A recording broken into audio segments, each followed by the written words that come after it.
Now this creates a lot of confusion in the minds of the service providers. See how it happens. In first case, let's say you provide a rent-a-cab operator service. The hotel has a car of its own and they are providing rent-a-cab service to me. मुझे कहीं और meeting के लिए जाना है. I'm staying in this hotel.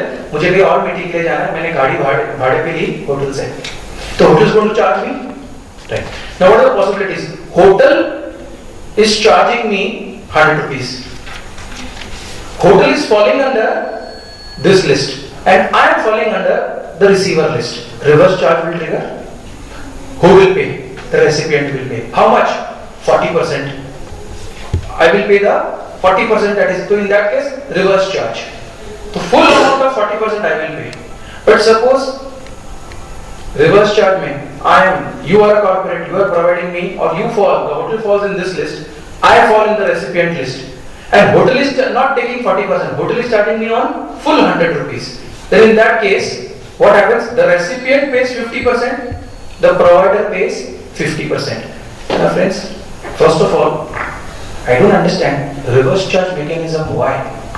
It creates such a lot of confusion, such a lot of difficulty in the minds of best of the professionals to comply. Because we know the law, but when we explain it to you, you understand it for the moment, but then when you prepare records and documents, it is always a mess. 40% non-abated, 100% recipient will pay. All this stuff. This is calling for litigation. Right? So many associations are representing reverse charge mechanism nikal do. Friends, this is nothing else but a TDS of service tax. As simple as that. In VAT you have TDS on works contract. वैसे ये TDS है, but TDS नाम न दे करके reverse charge में डाल दिया गया. ऊपर से what are the SENVAT possibilities of this? There is also a difficulty. So in rent-a-cab operator, how much is taxable? 40%. 40% taxable, and if reverse charge is triggered, who will pay? The recipient will pay. How much? Either 40% or 50%. Either 100% or 50%, depending upon which sequence you fall. That's your rent-a-cab operator. Then you have the tour operator part. The travel desk that you have. Now in travel desk, you are providing a service of a tour operator. Here there is no reverse charge, but you get a abatement. Value is reduced, and the value happens in this manner. If you are a tour operator, service description and taxable portion. Suppose you provide a tour package, multiple activities. You arrange for a tour, a small picnic, food also, travel also, sightseeing also, and everything. A package you give to your customer. The law says 25% of that amount only is taxable.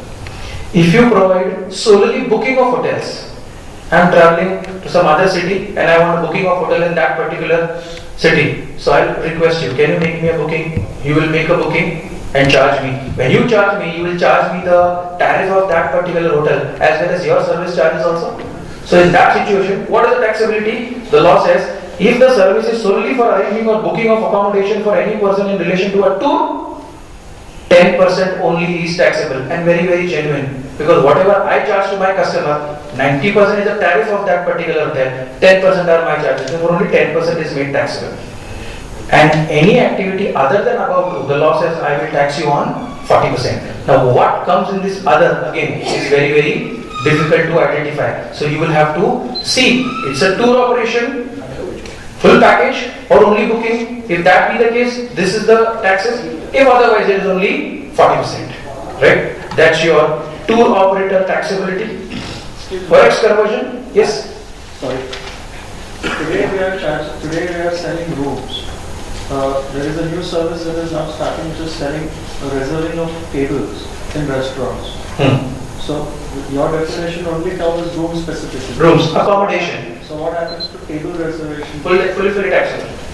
Because are you taking separate fees for reservation, or is it included in your food bill, or is it included in your room tariff? How is the costing happening? If you can tell me that, I can help you out. Reservation charges means what?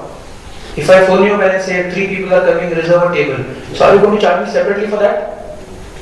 So the companies who are reserving are charging. So then it will be, That's 100%. it's 100% because it is not getting exempted anywhere. Neither it is falling in the negative list, neither in the mega exemption. It will go in the other category, fully taxable. So the company does not charge the customer, the company charges the hotel.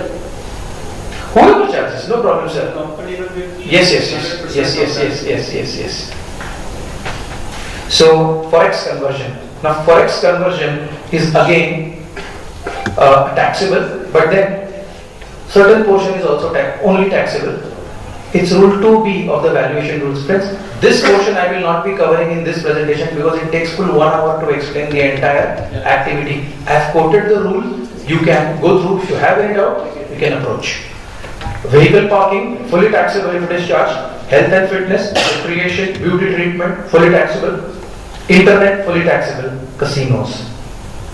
And casinos also are, in the negative list, there is an entry which says betting, gambling, lottery. I don't think there are any members here from casino side. Okay, fine. So that I can skip that? Okay, I'll take that. Club membership, fully taxable. Club membership is fully taxable. Referral fee, franchise fee, fully taxable.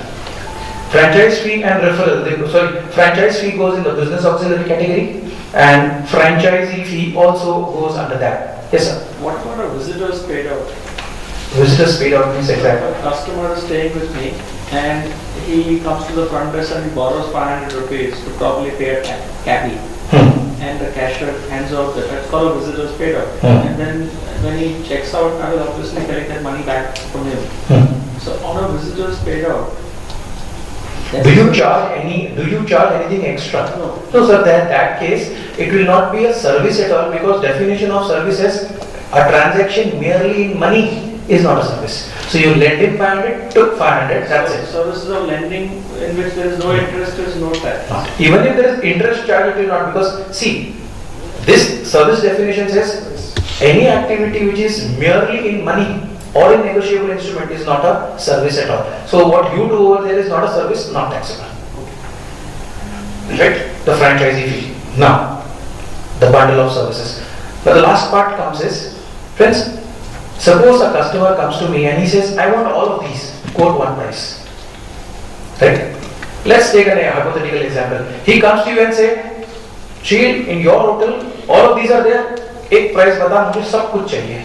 And I quote him a price. And he is getting this. So friends, will it be taxed individually as we just saw, or will it be taxable as one service? Again, we go back to the classification, right? So friends, let me just help you out with the classification part, so you understand how do we go about it.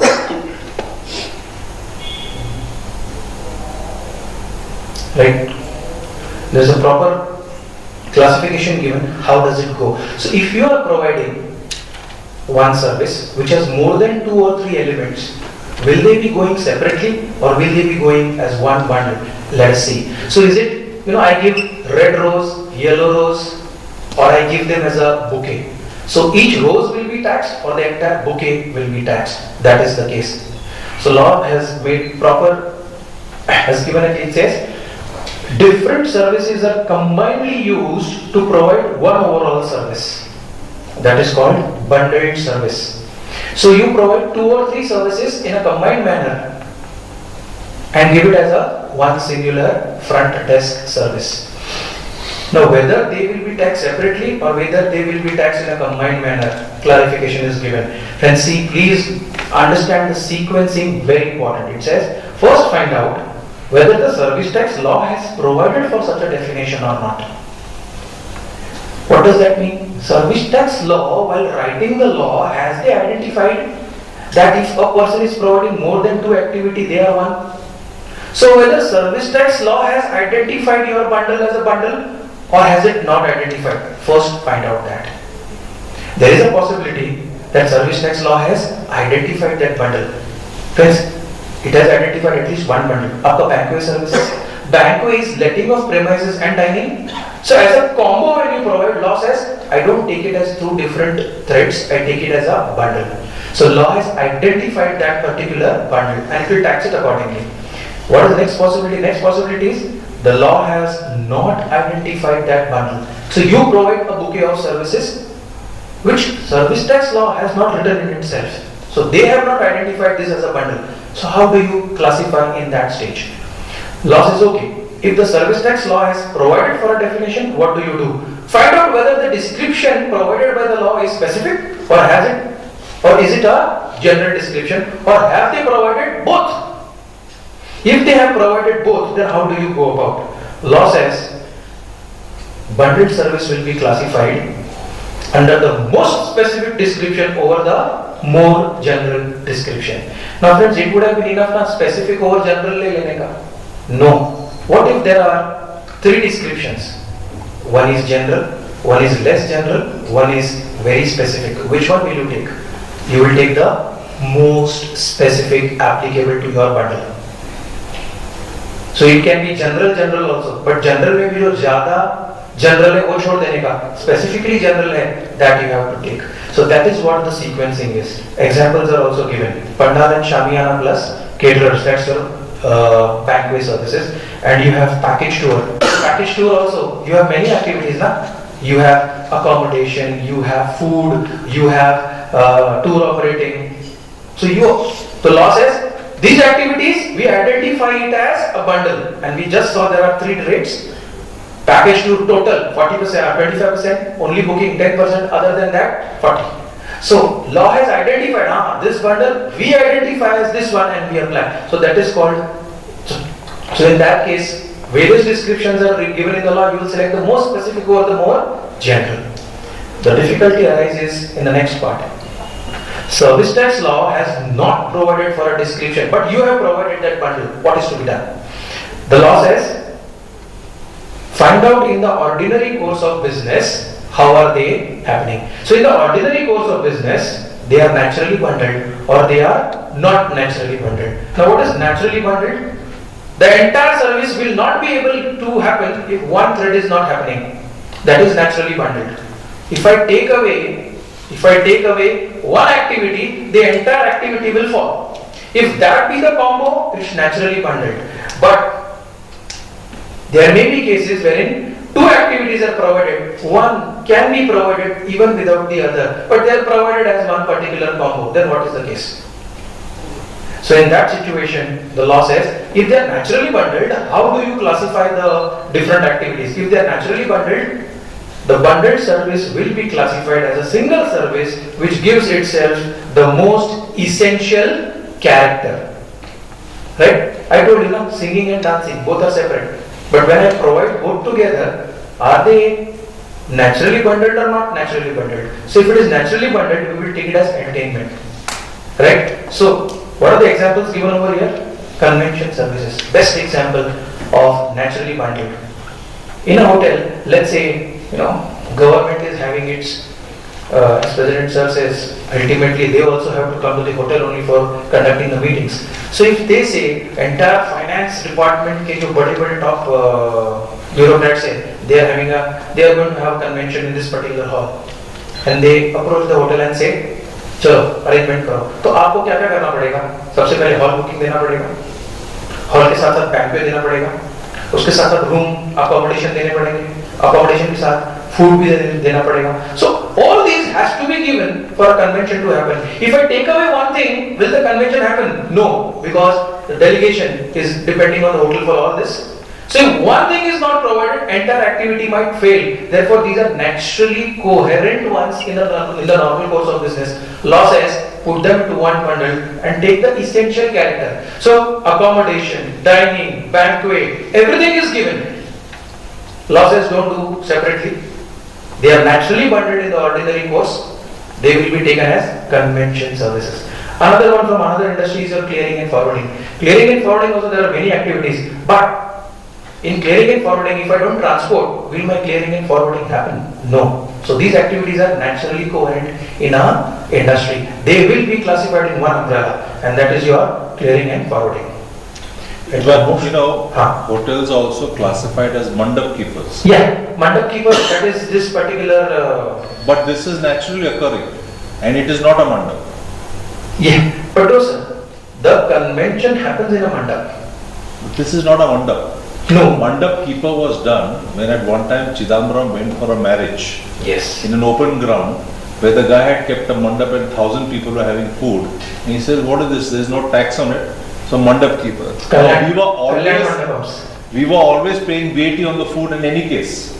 Yes. We continue to be classified as mandap keepers. Whereas this is not even a mandap. Yes, sir. Now these are things, sir, this is not forum, but I will tell you, there are two provisions in the law which it is said politicians have done it for themselves. In income tax at least. The long-term capital gains on shares on which we pay STT is fully exempted. Now this was done to, favor some politician. There was no hue and cry because everybody of you and me are also benefited. Therefore nobody shouted. Otherwise there would have been a hue and cry.